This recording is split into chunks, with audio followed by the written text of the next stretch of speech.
नमस्कार, welcome to global affairs. China का yuan पहुंच गया है लैटिन अमेरिका में। हम अभी तक सुनते थे कि चाइना बीआरआई के तहत ब्राजील, कोलंबिया, अर्जेंटीना, कई सारे लैटिन अमेरिका के देशों में इंफ्रास्ट्रक्चर खड़ी कर रहा है, लोन दे रहा है और कई सारे माइनिंग डील्स लैटिन अमेरिका में कर रहा है। लेकिन चाइना की नज़र अभी के टाइम पे है फाइनेंशियल सेक्टर में डोमिनेंस पाने की। हम सभी लोगों को ये बात पता है कि दुनिया में अगर फाइनेंशियल सेक्टर में अभी तक डोमिनेंस है तो सिर्फ और सिर्फ वेस्टर्न कंट्रीज का, जिसको हम बोलते हैं G7। चाइना कई सारे ऐसे ऑफर्स देगा कि आप लोकल करेंसी में ट्रेड करो। उसी के तहत युआन बेस्ड करेंसी स्वैप को ब्राजील और अर्जेंटीना ने एक्सेप्ट कर दिया। बहुत बड़ी न्यूज़ है, बिकॉज मैं आपको मैप में ले चलूंगा जहां पे आपको समझने में बहुत ज़्यादा आसानी होगी। शुरू करने से पहले मैं आपको थोड़ा बहुत हिस्ट्री बताऊंगा, जिससे पिक्चर बिल्कुल क्लियर होगी। सबसे पहली बात तो यहाँ पे आप देख सकते हो बहुत बड़ा कॉन्टिनेंट लैटिन अमेरिका, जो बिल्कुल अमेरिका के नीचे है। आप बोल सकते हो अमेरिका का बैकयार्ड। आप सुनते होंगे कई सारे ऐसे लीडर्स थे यहाँ पे कोल्ड वॉर के टाइम पे जो सोवियत यूनियन से प्रभावित थे, मतलब प्रो कम्युनिस्ट थे, प्रो सोशलिस्ट थे। लेकिन हमें तो पता है कि जब सोवियत यूनियन कोलैप्स हो गया, अमेरिका का एक स्टैंड लोन डोमिनेंस हो गया पूरी दुनिया में। 1990s का कुछ ऐसा दौर था जब ओवरनाइट, मतलब बहुत कम समय में सभी के सभी देश इन्फ्लुएंस हो गए अमेरिका से। उसका रीजन सभी को पता है कि 1991 में अमेरिका कोल्ड वॉर जीत गया। लेकिन असली परेशानी आती है 1991 में कोल्ड वॉर जीतने के बाद अमेरिका ने लैटिन अमेरिका में उतना ज्यादा इन्फ्लुएंस नहीं गेन किया। इंस्टेड ऑफ दैट अमेरिका पूरी तरीके से इन्वॉल्व हो गया मिडिल ईस्ट में।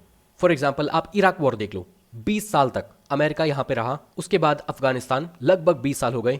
सीरिया में तो अभी भी अमेरिका इन्वॉल्व है। और 2010 से लेके 20 तक जो अरब स्प्रिंग यहां पे उठी थी, वहां पे अमेरिका बहुत ज्यादा एक्टिव हो गया।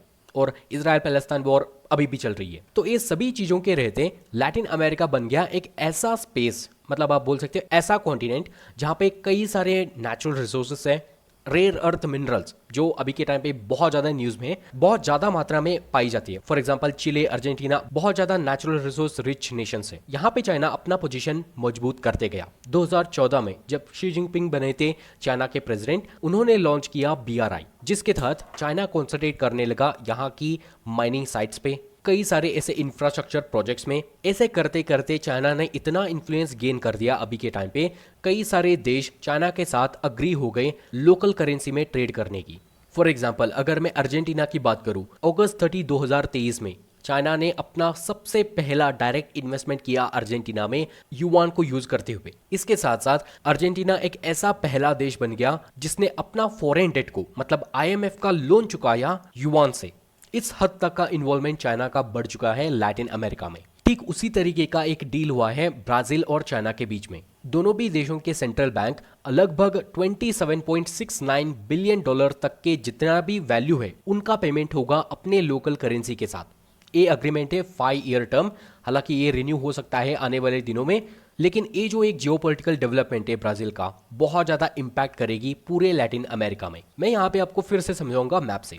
आप देख सकते हो ब्राजील बहुत बड़ा नेशन है पूरे लैटिन अमेरिका में। दूसरा सबसे बड़ा देश है अर्जेंटीना, और उसके साथ साथ आपको देखने को मिलेगा कोलंबिया भी। कोलंबिया ने हाल ही के टाइम पे, मतलब लगभग 1 महीना हो गया, चाइना के साथ कई सारे बीआरआई के अंडर प्रोजेक्ट साइन किया है। मैंने इसके बारे में वीडियो बनाया भी है। कोलंबिया, ब्राजील, अर्जेंटीना, जितने भी बड़े बड़े कंट्रीज हैं जहां जिनका इकोनॉमिक डोमिनेंस है लैटिन अमेरिका में, सब लोग चाइना को बहुत इंपॉर्टेंट ट्रेडिंग पार्टनर मानते हैं। और तीनों भी देशों ने युआन को मतलब व्हाइट लिस्ट कर दिया। कई सारे बिलियन डॉलर के ट्रांजैक्शन अपनी लोकल करेंसी में होती है विदाउट इवन इन्वॉल्विंग डॉलर। जब ट्रम्प बने थे 2025 में प्रेसिडेंट, उन्होंने एक धमकी दी थी स्पेसिफिकली ब्रिक्स कंट्रीज को, अगर डॉलर का रिप्लेसमेंट के बारे में अगर आपने सोचा भी तो 100% से भी ज्यादा टैरिफ लगेंगे। लेकिन अभी के टाइम पे जिस तरीके से ट्रम्प ने अपने खुद के पॉलिसीज को बदला है, बहुत ज्यादा झूठ बोलना, अपने खुद के पॉलिसीज पे ना टिकना, ये सभी चीजें हम कारण मान सकते हैं जो भी चाइना अभी के टाइम पे